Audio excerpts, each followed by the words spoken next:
اس دور میں تو خود ابلیس ہے حیران، چھوڑو سبھی کو بولو کیا تم ہو مسلمان۔ ہر سمت نظر آتی کیوں آج بے حیائی، تصویر تصور کی ہونے لگی رسوائی۔ عشق اور عاشقی کا ہر سمت دبدبا ہے، اسلام کی حیات میں بس اب تو اندھیرا ہے۔ ایک وقت تھا تلاوت ہر جہاں سنائی دیتی، تہذیب و آگہی کی محفل سجائی جاتی، اب تو علل صبح ہے رقص و سرور ہر جہاں، نچوا کے کہہ رہے تھے کچھ لوگ ماشاء اللہ۔ اس دور میں تو خود ابلیس ہے حیران، چھوڑو سبھی کو بولو کیا تم ہو مسلمان۔ کچھ دن رکو دوبارہ ہوگی وہی بربادی، آئیں گی کچھ پر ہے نہ چلانے کو آزادی، کہتی ہے جسم ان کا تو ہوگی ان کی مرضی، افسوس اس عمل پہ حکومت بھی ہوئی راضی، بے پردہ تھیں وہ پہلے اب نیچ ہو گئیں وہ، ماڈرن وہ خود کو کہہ کر ابلیس ہو گئیں وہ۔ اس دور میں تو خود ابلیس ہے حیران، چھوڑو سبھی کو بولو کیا تم ہو مسلمان۔ بڑھتی ہوئی بے حیائی ذمہ دار کون؟ جہاں نظر اٹھاؤ بس بے حیائی اور بدکاری دکھ رہی ہے۔ یہ کیا ہو گیا ہمیں؟ ہم تو نام کے بھی مسلمان نہ رہے۔ یہ اسلامی ریپبلک آف پاکستان ہے؟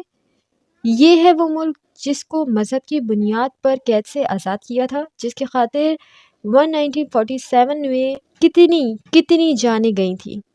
آزادی تب کہاں ملی تھی؟ آزادی تو آج ملی ہے۔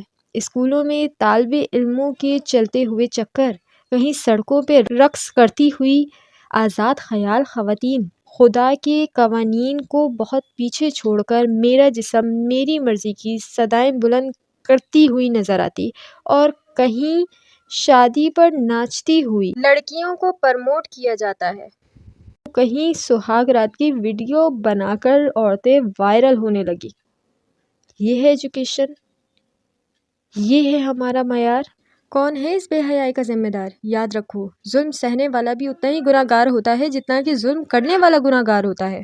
بالکل ایسے ہی بے حیائی دیکھنے والے بھی اتنا ہی گناہ گار ہیں جتنا کہ بے حیائی پھیلانے والے گناہ گار ہیں۔ افسوس کا مقام ہے کہ مارننگ شو میں رقاصاؤں کو بلا کر نچوا کر ماشاء اللہ کہا جاتا ہے، گانوں کے جملوں کو سن کر کہا جاتا ہے کہ ایسا لگ رہا ہے جیسے اللہ اپنے بندے سے کلام کر رہا ہے۔ کیسے پتا ہوگا کہ اللہ اپنے بندے سے کلام کن الفاظ میں کرتا ہے؟ کبھی اللہ کے کلام کو پڑھنے کی زحمت کی ہو تو معلوم ہو۔ جانتی ہوں اس ویڈیو کے اوپر زیادہ ویوز نہیں آنے والے، نہ ہی زیادہ شیئرنگ ملے گی، اور نہ ہی لوگ اسے پسند کریں گے، کیونکہ لوگ اس طرح کی چیزوں کو پسند نہیں کرتے، اس طرح کی چیزوں کو سبسکرائبر نہیں ملتے، نہ ہی شیئرنگ ملتی ہے۔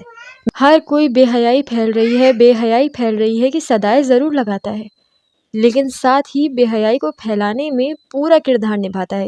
اگر آپ کو میری باتیں مناسب لگی ہوں تو میری اس ویڈیو کو شیئر کر کے کمنٹ میں یہ بات بتائے گا کہ ابھی بھی کچھ ضمیر ہے جو زندہ ہے۔ چینل کو سبسکرائب کر دیجیے گا، دعاؤں میں یاد رکھیے گا۔ مجھے جو مناسب لگا میں نے بول دیا۔ خدا حافظ۔